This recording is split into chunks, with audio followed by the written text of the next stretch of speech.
That was weird. That shit never happens before. It even asked me that, hey, it's recording, and do you want to continue? It's like asking me for consent. Aw, that's why we have safe words on this show. Yeah, I know, right? Well, man, I guess we're live now, and I hope you keep that in because I'm that's going pretty to, 'cause funny. I think we were both confused, but I don't know if my computer picked that up or not. I hope Essentially, so. all of the episodes that we've done beforehand, we just kind of press record and we go. In this one, my computer is like recording now, and I'm like, wait, that never happens. Did I press the wrong button? Yeah, but on my end though, it said recording now, and a thing popped up that said if you continue to record, or then you agree to this that it's recording. Oh, I don't know if I would even agree to this, and I'm part of it. Well, everybody, welcome to BDSM podcast. I am Professor Porkline. I'm here with my awesome co-hosts, The Meat Viking. and today we are gonna be talking a little bit about some Memorial Day stuff, and hopefully we get a little bit of a lesson, and hopefully we can talk about some things too. But man, what a great start so far. Yeah, top 10 for sure. So I'm going to Um, start this with what's in my cup because I'm yeah, go super ahead, man. excited about this. This is called Macho Mead. It's a super duper macho mead, berry savage. Made with blackcurrant, red raspberry, strawberry, and natural flavors. And one of my favorite things about this mead is those of you who have ever watched wrestling in the 90s and 2000s know this face. Macho Man Randy Savage. Oh yeah, Oh brother. yeah! That's awesome. So what's the profile to it, man? Is it kind of fruity on the front end? Is it dry on the back end, or what? You know how they always say wine's got like a real fruity taste and then a little bit of dryness, right? Well, depending on what wine, yeah. Yeah. This has that real like that tart taste, Okay. and I don't get any of the dryness. It's probably sweetened from, they probably did some back sweetening to it just to give you a little bit more of that, but I'm sure the tartness comes from the berries. Right. Well, on this it has tasting notes, and it's tart berry jam, which I get a lot of, milk chocolate, which I'm not getting any of, coffee, not getting any of that flavor, which there's probably a reason why I'll get to in a second, and then oak. Do get a little bit of the oak flavor. Um, and it has an aroma of dried fruit, cream, roasted coffee, and wood. Now, the reason I'm not getting that coffee flavor is because I'm smoking a coffee infused cigar. Yeah, but if you're not getting the other stuff either, I wonder if the cigar is kind of blocking it, or if it's just that's part of the mead. And Right. some people get hints because in like wine, some people were like, "Ooh, I taste oak," and other people were like, "No, I taste like I'm getting wasted." Like it's Yeah. not. Everyone's taste buds are different, so. And this is the Drew Estate Java Latte. Super good cigar. Anybody who likes coffee and is scared of getting into the cigar world, if you can find Drew Estate Java series, start with any of those. The Java Latte tastes like a coffee latte. If you can find the mint in the dark wrapper, which would be a Maduro wrapper, I swear to you, it tastes like a Girl Scout Thin Mint cookie and coffee at the same time. It's not a bad deal. How much was that cigar? They run anywhere between like $9 to $12, depending on the size you get. Okay, So that's not bad at all. cheap to mid range. Okay, not a bad cigar. Not at all. Cool. So what is in your cup, good sir? Oh man, because Memorial Day, you got to make sure that you have something in a can. So you got to drink while you're grilling, doing that stuff. But I got some Truly. Oh, I know it's some white girl stuff. We had it left over, and I figured, oh, I got to drink it, and it's a black raspberry, but damn, it's got 8%. So I mean, why not? your favorite song about to come on? Of course, man. Just don't get all woo girl on the podcast. I mean, what's that Miley Cyrus song? Party in the USA, right? Fuck me sideways. Yeah, had to get rid of some of those, and you figure since it's Memorial Day, might as well just drink up anyway. Yep. But what's gonna be the safe word for today? I feel like this might be a little difficult. Yeah.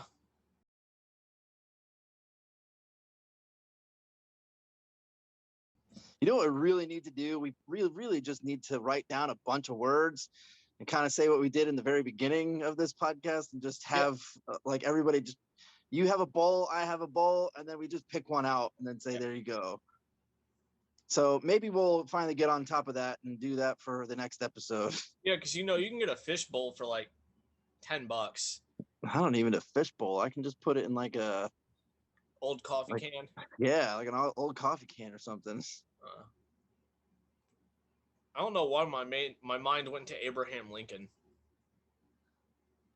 We can make Lincoln it. I guess it I, doesn't fit the motif, but it kind of fits the topic of the day. well, it So does kind of fit the motif because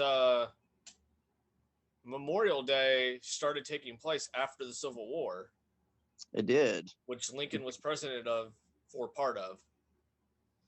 Yeah, you're right. So all right, I guess we can do Lincoln. Lincoln could work. Yeah. But speaking of, I mean, that kind of brings right into the one of the topics that at least I want to chat about really quick is kind of the whole history of Memorial Day anyway. You know, you brought up the Civil War, and yeah, so we basically observed Memorial Day after the Civil War. So essentially, Americans in all the towns and cities would hold some type of springtime tribute and to all the fallen soldiers. And what they would do would decorate their graves with flowers, and they would typically recite prayers. So it actually was called Decoration Day way back when. This is going, I think, in the late 1800s, like a couple years after the Civil War ended.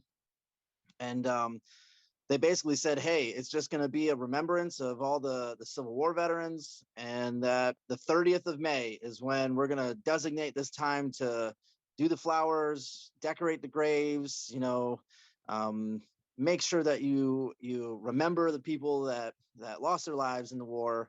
And it kind of stayed that way all the way up until the 1900s ish, mid 1900s, and that's when people kind of changed it over to Memorial Day. And I think it was in the mid 70s is when finally it became a national holiday, and they moved it to the last Monday of May so that people can get a 3-day weekend. The federal holiday people, federally, all those workers, they can get a nice 3-day weekend off of it. So, and then it's kind of been that way since, and they wound up adding in World War One, World War Two, Korean veterans, Vietnam, and even then now to the Iraq and like Afghanistan ones too. So it's had a pretty interesting little pathway on where it started from and where we're at today, because although we kind of do some of the stuff, you know, people go to the cemeteries and whatnot, I feel like it's changed just a little bit because it kind of is the unofficial holiday of the start of summer. Mm-hmm. You know, and yeah, we're remembering all the people that have fallen, but we're also going out and we're having family time and we're grilling, and you know, June is right around the corner at that point, and it's summertime. So Yeah. It's interesting to see how we have kind of where we came from, where we're at, and how we still kind of remember things like that. So Mm-hmm. There was something that I saw that there were states in the South that before it was called Memorial Day, while it was still Decoration Day, refused to take part in it until after World War One, because there was stipulation that Decoration Day at the time was for only the Union soldiers that fell and not for the Confederate side. yeah, you're right. Actually, I looked that up and I saw that too, that it was only for the North. I guess rightfully so. I guess. I mean, you want to recognize the Southern people too, but they're also doing Yeah. things that were not really the best, at least not for the country. Yeah. Yeah. So, and then I actually found out that Waterloo, New York is the official starting or the birthplace of Memorial Day, because they had a bunch of celebrations going on after the war, and it kind of just they recognized that as being okay. Here it is. Here's the start. Mm-hmm. So, who would have thought that Waterloo, New York, was going to be going to be the one? I would Well, think it'd be Delaware, or maybe not Pennsylvania, but one of those states, maybe New Jersey, just because those are part of the Union, and I know New York is too, but I didn't think that New York was it's so far north. I A think lot of part of that reason is because of the size of New York, that during that time period, it probably had the most bodies in the war. If that makes any sense. yeah, that's probably right too. I guess don't quote Because if us you on look that at a lot of the Union side of the Civil War, as far as territories go, in today's terms, based on capita, New York would be probably the highest population point for that time. Whereas in the South, you've got things like Charleston, South Carolina. You've got parts of North Carolina that were in that. You know, trying to go back to how far south we were as a country at the time and where the borders were, but didn't we have Florida in there? And I want to say, as far as like military standpoints goes, I believe that New York would have had the most blood in that fight. one. Probably, I would agree with that. So interesting. Well, one of the things that again we kind of mentioned before is it's kind of the official day of summer, kicking off summer. And what do we do when we start summer, man? We grill. We grill. You're right. And you got to picture all the dads with that dad bod, with those knee-high socks, wearing them New Balance sneakers, and standing in front of the grill with a nice beer in their hand. And they got a whole thing of stuff that they're grilling. They're just slowly poking at it and drinking the beer and bullshitting and watching everything else. Yeah. And those are those fresh New Balances too. Those are for the new mowing season because they can only last for so long. It's like shedding a snake shedding its skin. Every year, dad needs a new pair of white New Balances. Yep. They're not green stained from the lawn or anything. Yep. Well, if you are planning on grilling for this holiday today, then hopefully I can get you some knowledge on different things. So before I go into that, I feel like I have to ask you, man, are Char- you a charcoal or Don't even charcoal? bother asking me that question. See, I've done both, and I enjoy both of them. I think for convenience, though, I have to use gas just because one, temperature wise, can get a lot hotter, and I can sear my meat on a lot easier. And two, um, I just feel like it's easier cleanup, and I don't have to wait 9 hours for the charcoals to burn out, or even just cover them with water and then you get a shit ton of smoke everywhere. Yeah. I do enjoy the flavor though. The I like flavor is really nice. I like fire. I like flavor. Simple man. Yeah. And I guess if you add wood chips to it, you could probably have some of that, but you can kind of do that with gas as well. Yeah. Also, at that point, if you're adding wood chips to it, why don't you just smoke your meat? Yeah. See, when I smoke, I actually use charcoal on that one. I don't use any propane. So do you have a charcoal grill? Do you have one of those nostalgic black ones that has the little handle on it, or do you have like a green egg or something, or what? So I have for my charcoal grill because I haven't upgraded yet, and I'm only feeding 2 people with this, right? True. So I've got one of those tabletop grills. That's a charcoal based one. Oh, like shit that you can take camping, like something like Yeah, that? yeah. Super simple, super easy. But like I said, I work crazy ass hours. Don't know when I'm coming in, and if I could just spill something like that up real quick, in and out, good to go. Now I do have a gas grill that I have in the garage that I do break out if I do have people over. Okay. Yeah, but see, the other thing with charcoal though, man, is you got to let it burn for a little bit. At least with gas, you can throw that on and say, okay, it's at 400 degrees, you're No, good. no, dude. Lighter fluid and balls. That's all you need. Still takes a long time to warm that shit up though. 15 minutes, if that. That's like half a beer if you're nursing it. Drink one of those bottles of mead before you do anything. You'll have a good time at that point. Well, and like at the point too, like, King of the Hill once said, if somebody wants their steak well done, you ask them firmly but politely to leave. Yeah, well, I agree with you on that one. I think steaks should definitely not be well done at all. Right. And like, I don't need that So, thing getting too hot if I'm cooking it rare to medium rare. yeah, I mean the temperature 190-ish, so yeah, I can see that. Don't really Yeah, dude, need to have I can get it to 190 with a lighter if I'm got enough time on my hands. well, while you're doing some of these things, hopefully you can get some techniques going because I love having the lines. I love having the grill, whether it's charcoal or smoker or gas, any of that stuff. And there's definitely a couple methods or ways of how you can do it. Now, I'm going to go through gas and charcoal on it. And if you want to chime in on some of this stuff, by all means, go for it. But Wait, direct stop charcoal you right grilling. now. When you do charcoal, do you do pyramid or do you do like big square base and then spread them out? I do the pyramid. Same. I stack them up and then just light them up. Although they do have things where you can you can stack it in like a cylinder thing. A chimney, I think they're called. Yeah, chimney. There you go. And then you can light it all up and then you dump it all out. Although the other method I heard too is if you get a bag, get like a brown paper bag, and then do the same thing and just light the bag on fire, and then it winds up lighting all the charcoal briquettes too. Not a bad idea. I've seen So the chimney used. I haven't heard about the bag. the bag is like the poor man's version of that chimney, you know. But the chimney, I don't have one.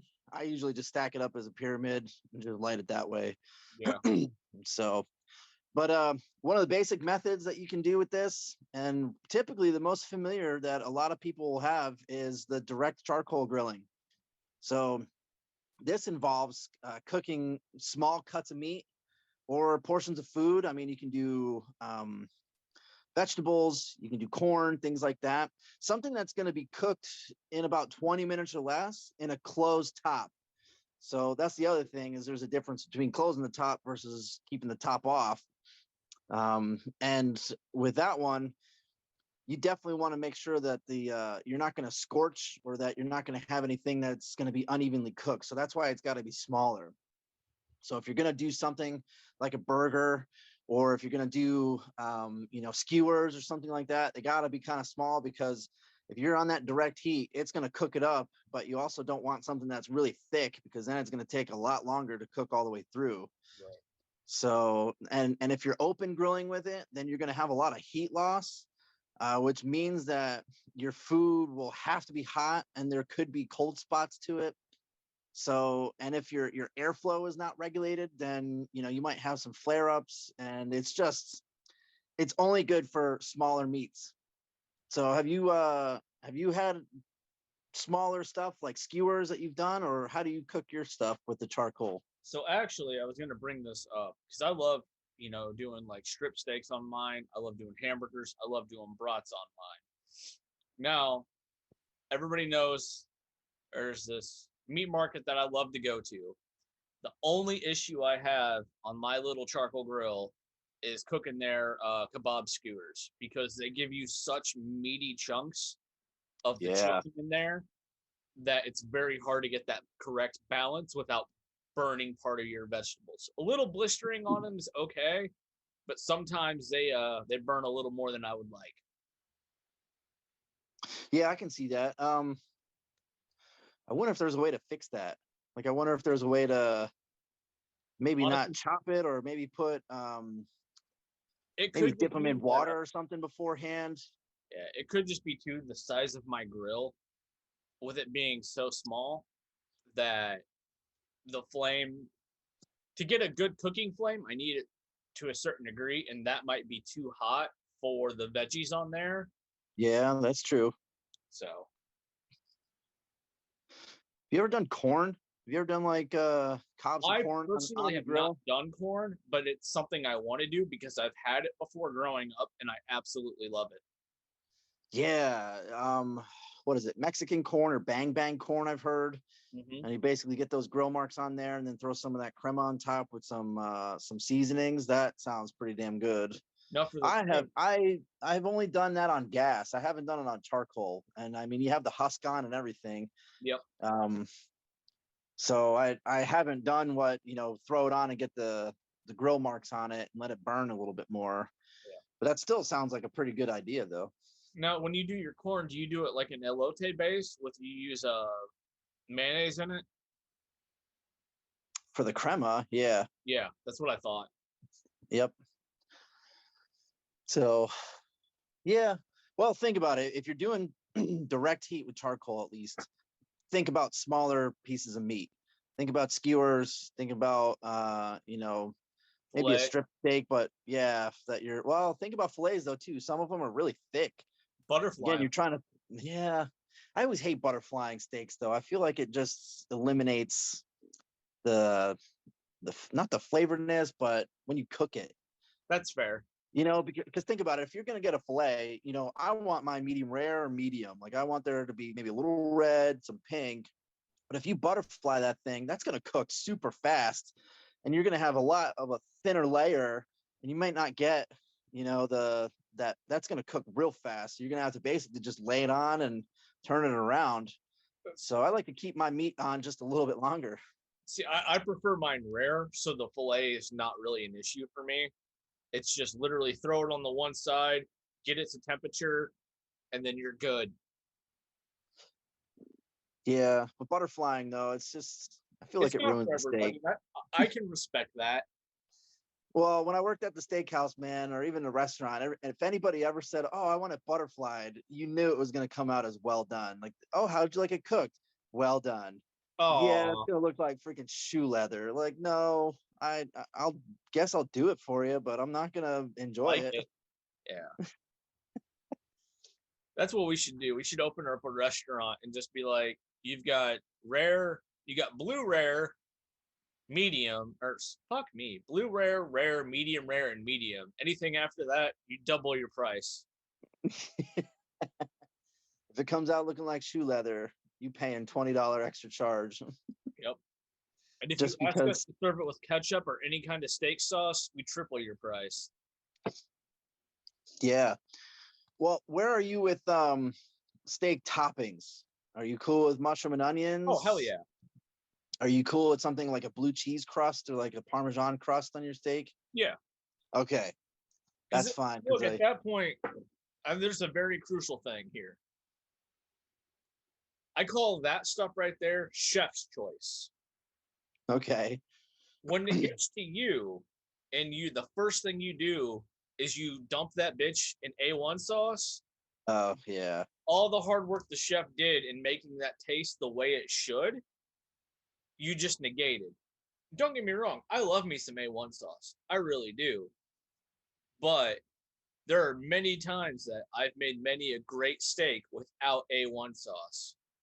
Hey man, the old S&P. I throw a little bit of some garlic and onion powder on it, and maybe a little bit of some chipotle pepper or some other type of spicier pepper. That's all you need. Yep. One of the things that I like to do on mine, specifically, I don't do this so much for the wife because she doesn't care for it. I throw Cajun seasoning on mine. Yeah, that could work too. Yep, because I like a little bit of bite. Well, so there's another way of doing the charcoal grilling, and it's actually indirect heat. So using this method is essentially for stuff that's going to take a little bit longer to cook. So maybe your roasts, if you're doing some type of skillet cake or skillet bread or something along those lines. So it requires just a little bit more prep and a proper placement of where you're going to put the coals. And then that's your big key to having that as the indirect heat. Because remember, you don't want it to be over that flame or that heat.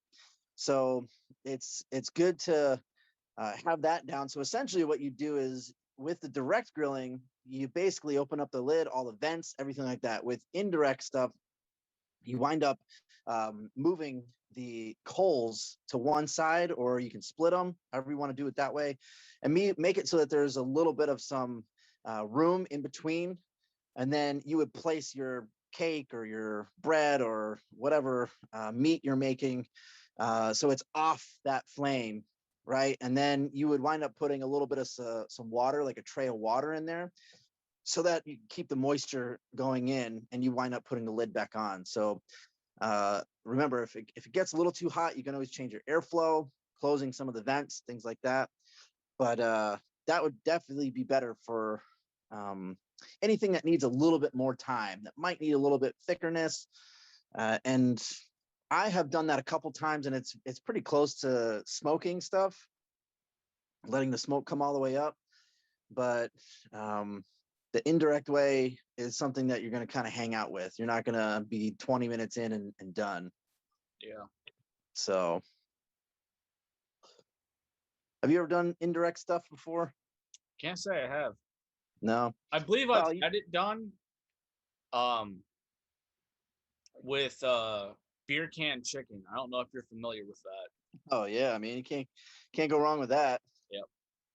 You want to explain that for those of the foodies who may not have been so lucky to have such a thing in their life? Yeah, so beer can chicken. You usually actually, so I've had it a couple different ways. I've had it with Cornish hens before, because they're smaller. Mm-hmm. So if you can get a smaller chicken, you don't need anything huge like turkey size, whatever. Although you could probably do that. You just need a couple more cans of beer. Yeah, get a 40 instead. Yeah, do it in a aluminum can 40 and not a glass 40. Yeah. If we have to tell you that, okay, that's just Darwin sorting shit out for us. True. So essentially what you do is you season up all your Cornish hens or your chickens, and then you crack open a beer, and you basically stick it right on top of that beer and just put it right into the charcoal grill or your gas grill, doesn't matter, low heat. And what will happen is that as that starts to cook, the beer will essentially rise up and evaporate, but you'll get all that flavoring of the beer within the meat of the chicken or the hen.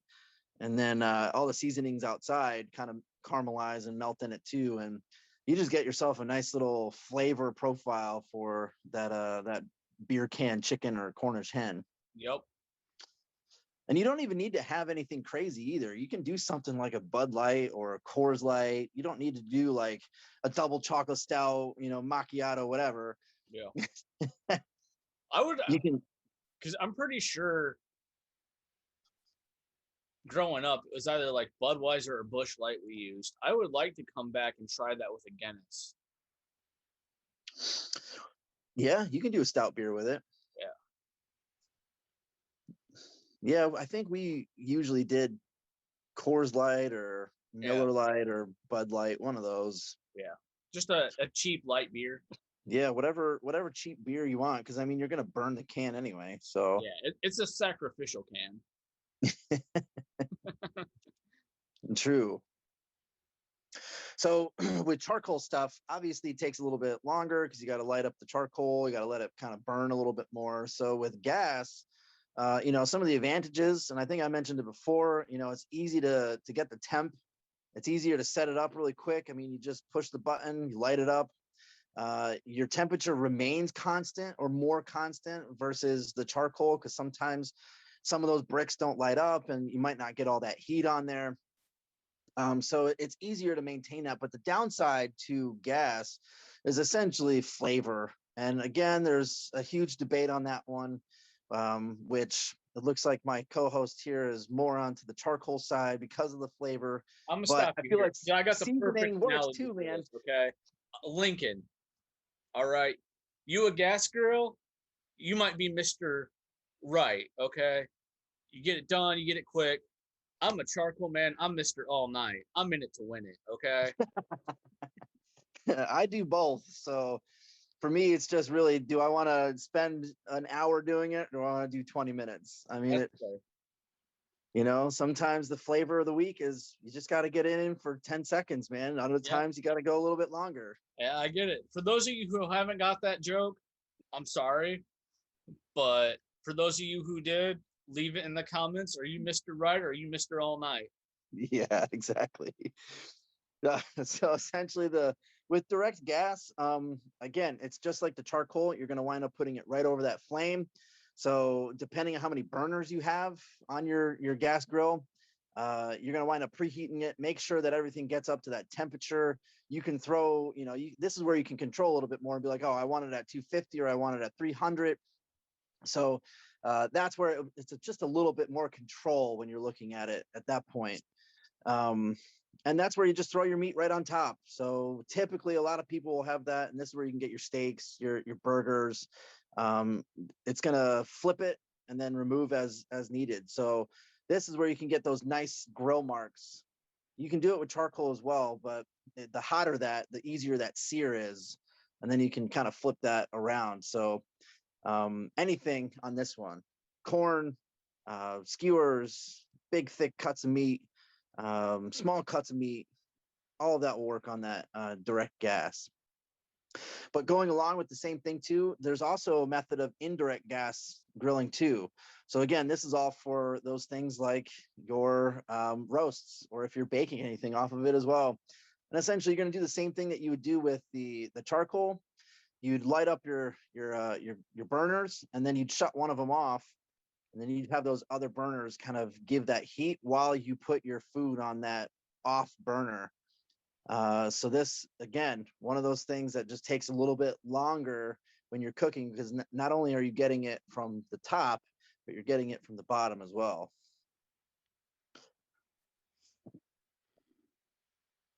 So, Bust my grill out soon. oh yeah, what are you going to throw on that bad boy? Think about doing kielbasa. Okay.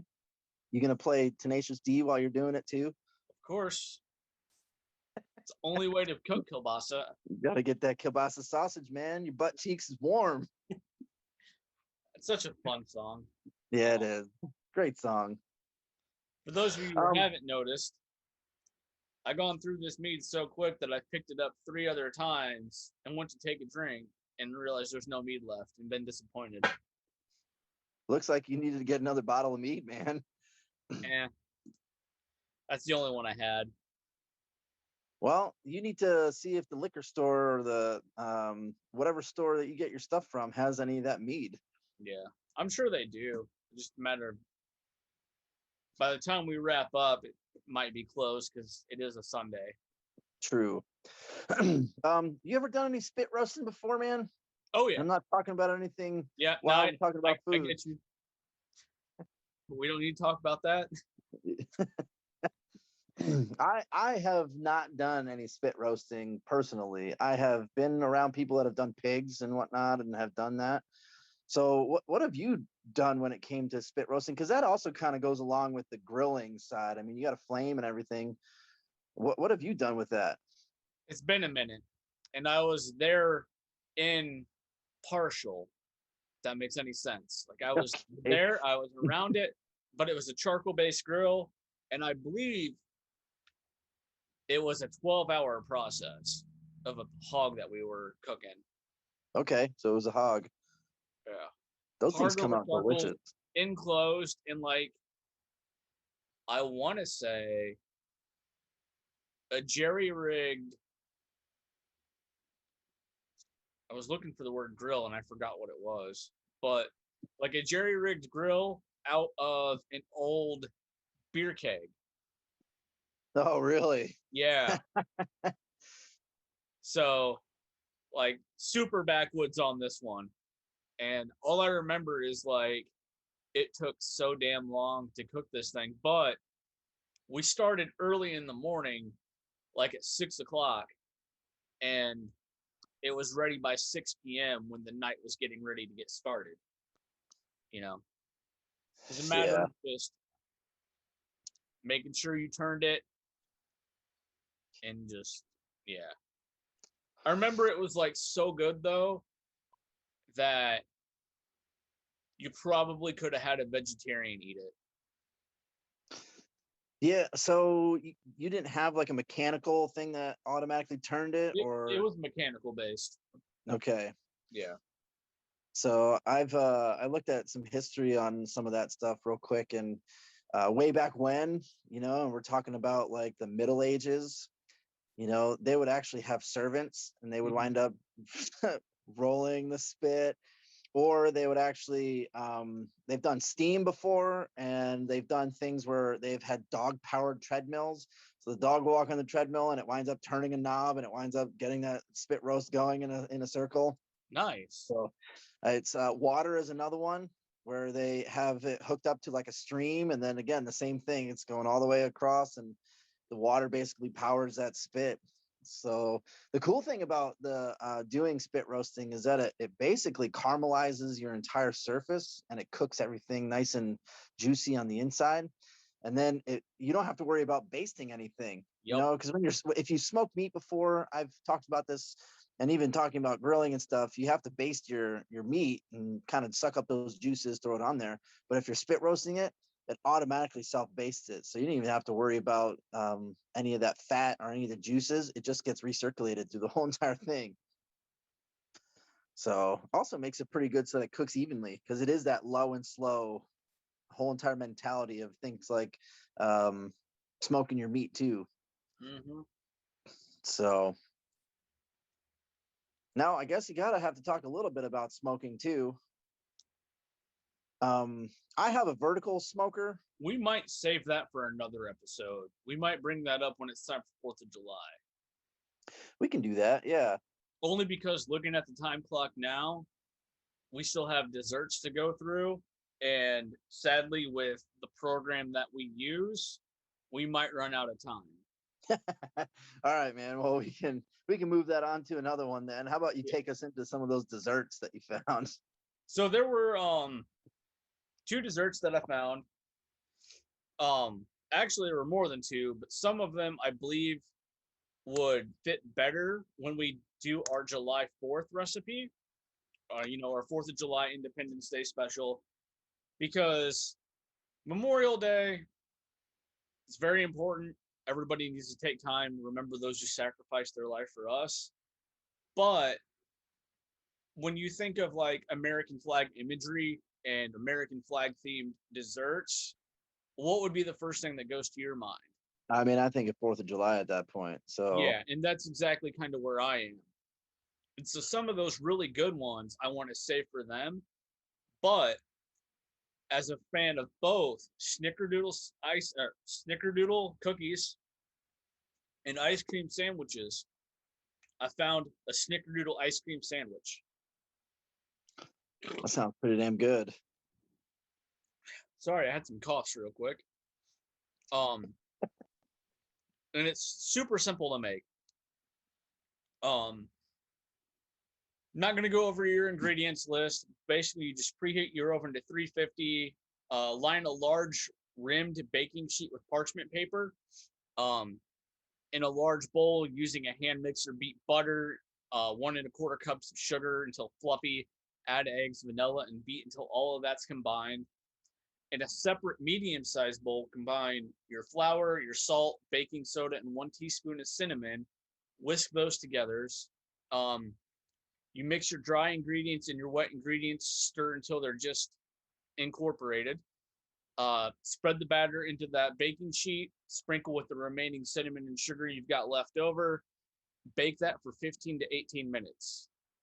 Let it cool, then cut the sheet that you've made in half to make 2 large rectangles, and then you just spread vanilla ice cream onto one half and then flop that over. And then you freeze that until the ice cream's firm. Takes about 2 to 3 hours. And then you just slice it into squares. And there you go. You got your Snickerdoodle ice cream sandwiches.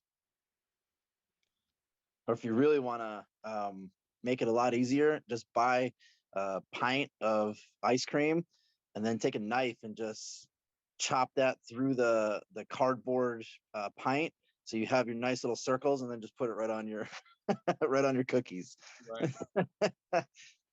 Then so you don't have to worry about freezing it or anything, because it's already frozen, and you got yourself some ice cream sandwiches. And since we've covered our sweet, Now we want to go to something savory. So imagine having that snickerdoodle ice cream already prepared. You just set that in the freezer. You got your meat on the grill, and you got people starting to show up, and you need to get something as your appetizer. Well, we're going to introduce you something called the best Texas caviar dip. So one can of black beans, dried and rinsed. 1 can of black-eyed peas, dried and rinsed. 1 can of sweet corn, drained. 3 good size of Roma tomatoes, seeded and diced, because you don't want it runny in here. You're already going to get kind of stuff like that in this.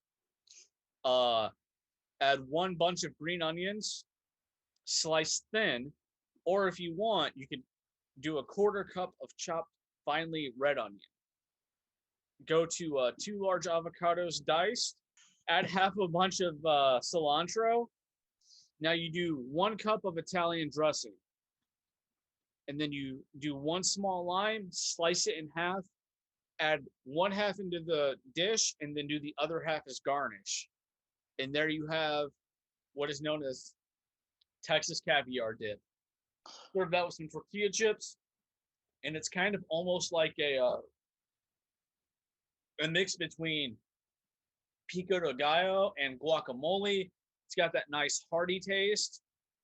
Get a lot of different flavorings in there from your beans, your tomatoes, your onion, your corn, and the avocado too. Be a hit at the party. I feel like there's a lot of other dips and stuff that you can have at Memorial Day, but it also, I feel like this works for the other ones too. Right. 4th of July, Labor Day, But here's the thing that you need to think about with dips. Anybody can go and buy a can of salsa. Anybody can go and get a cheese ball, right? But if you hand make something and it's good at the party, people are going to remember it. That's true. So, because I'm going to flat out admit, I'm not a big fan of guacamole sometimes. But I had a mango style guacamole and I loved that. And I remember who made it, even though I'd only met them 1 time, because it was that good. It's not a bad deal. I have a friend that actually used to work at Chipotle, so he knows the recipe for the Chipotle one. Oh, yeah. He makes it all the time, and it's freaking great. See? And you remember that friend. I do remember it, but it's also a Chipotle recipe, so it's even funnier. Right. So. But.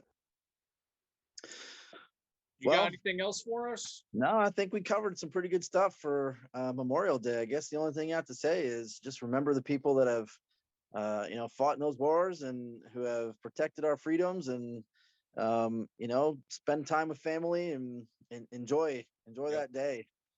And then, other than that, I think we're gonna have a moment of silence real quick, and then we're gonna come in, sign off, and y'all remember the importance of Memorial Day. Even though a lot of people link that to barbecue in summer, it's still very important to remember all the veterans who have lost their lives. And we wouldn't be America without their sacrifice. That's true. So take a quick moment.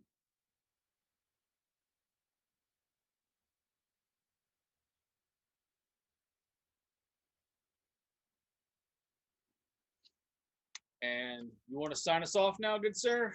Yeah, I'm Professor Porkloin, and I'm signing off with my co-host here, the Meat Viking, signing off as well. I think next episode, for those of you who have been watching, we're gonna go to a little place known as the Great North. Yes, look forward to that. Yep.